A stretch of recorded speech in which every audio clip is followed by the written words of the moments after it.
Semestinya nih, paling tidak nih, Menko Polhukam bicara. Itu dulu. Sayangnya Pak Mahfud MD ini selektif. Pada kasus-kasus tertentu beliau bicara. Misalnya tentang skandal 349T. Itu kan penyimpangan. Satu diam. Pada kasus-kasus yang lain, bicara. Pada kasus lain, diam. Ini kasus yang penting ini, yang sudah menampilkan wajah karut-marut penegakan hukum kita ke seluruh muka bumi. Ini kan nampak lewat film Ice Cold, kan semua orang bisa lihat. Pak Mahfud, yang notabene sekarang juga berstatus sebagai cawapres, diam.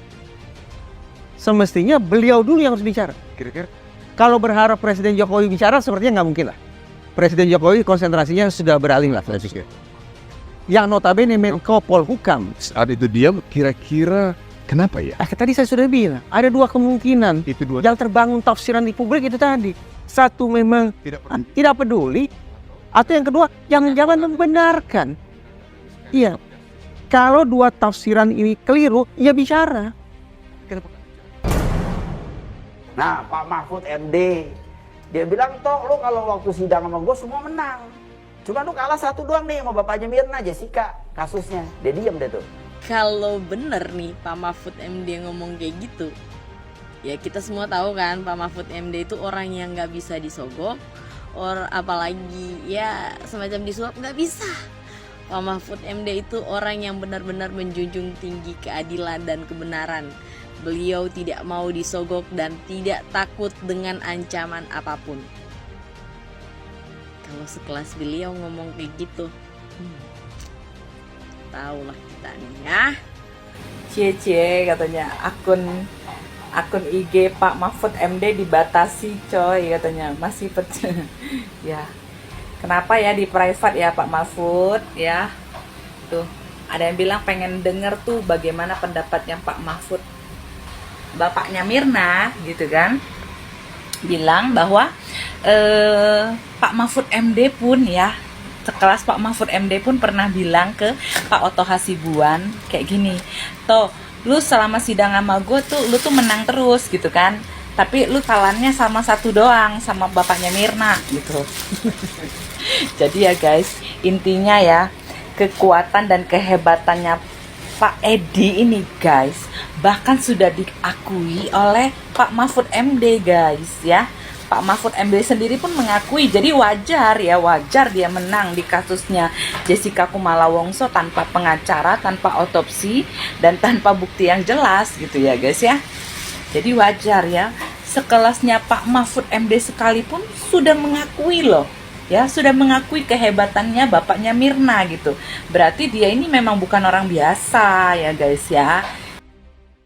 Jessica Wongso apakah benar-benar bersalah? Katanya ditemukan cyanida di dalam tubuh almarhum Mirna yang dituduhkan kepada Jessica. Namun yang membuat saya bingung, bagaimana caranya cyanida itu bisa masuk ke dalam tubuh almarhum Mirna? Ada yang bisa menjawabnya? Bahkan CCTV pun tidak bisa menjawabnya. Lalu motif membunuhnya itu apa? Padahal motif dan tindakannya itu harus selaras agar hakim tidak salah mengambil keputusan. Kalau motif tidak jelas, maka harusnya tidak bisa dikategorikan pembunuhan berencana. Namun, Jessica Wongso telah didakwa sebagai pembunuhan berencana. Banyak sekali kejanggalan yang terjadi pada kasus ini. Seperti CCTV pada saat polisi keluar dan masuk sudah dihapus permanen. Dan juga, apakah tubuh Mirna sudah diotopsi? Kita ada di dalam hukum modern, di mana yang menang belum tentu benar, yang kalah belum tentu salah. Bagaimana menurut kalian? Coba diskusi di kolom komentar.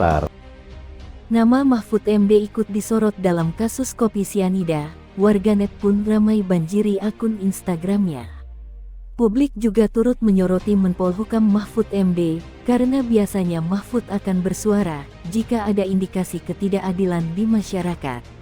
Namun, setelah cukup lama kasus Jessica Wongso ini ramai diperbincangkan publik, Mahfud MD masih tetap bungkam dan tidak berkomentar apapun. Banyak netizen meminta Mahfud MD untuk mengulas kembali kasus kopi sianida yang membuat Wayan Mirna Salihin meregang nyawa dan mentersangkakan Jessica Wongso tanpa ada satupun alat bukti langsung yang memperlihatkan bahwa Jessica yang membunuh Mirna. Mereka juga meminta agar Mahfud MD memastikan transparansi dan keadilan dalam proses hukumnya. Pakar psikologi forensik Reza Indragiri turut mempertanyakan sikap Mahfud MD yang justru diam di tengah ramainya pembicaraan publik soal bobroknya keadilan di Indonesia. Reza mencurigai para penegak hukum ini sebetulnya tidak peduli dengan keadilan untuk masyarakat. Saya ingin meninjau dari pertanyaan, siapa saja sih sesungguhnya yang ada dalam sistem peradilan pidana kita itu? Ada sekian banyak lembaga kan? Ada kepolisian di titik hulu, ada kejaksaan, ada Mahkamah Agung, ada pemasyarakatan, diperluas ada LPSK, termasuk organisasi advokat. Ya, banyak. Tetapi kita bicara utama saja, kepolisian, kejaksaan, Mahkamah Agung, dan organisasi advokat. Sesaat lalu saya dengan usil, jahil, tengil mempertanyakan seberapa jauh sesungguhnya perjuangan yang akan dilakukan oleh teman-teman advokat.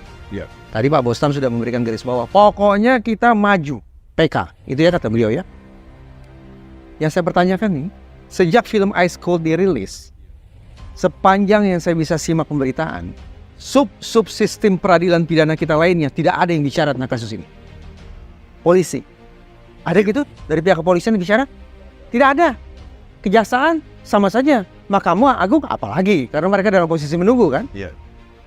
Yang saya khawatirkan adalah semangat besar dari Pak Bostam, Pak Oto Hasibuan, dan kawan-kawan itu tadi, dan netizen Indonesia, itu ternyata tidak sungguh-sungguh dibaca dengan keseriusan yang sama oleh lembaga-lembaga penegakan hukum yang ada di negara kita.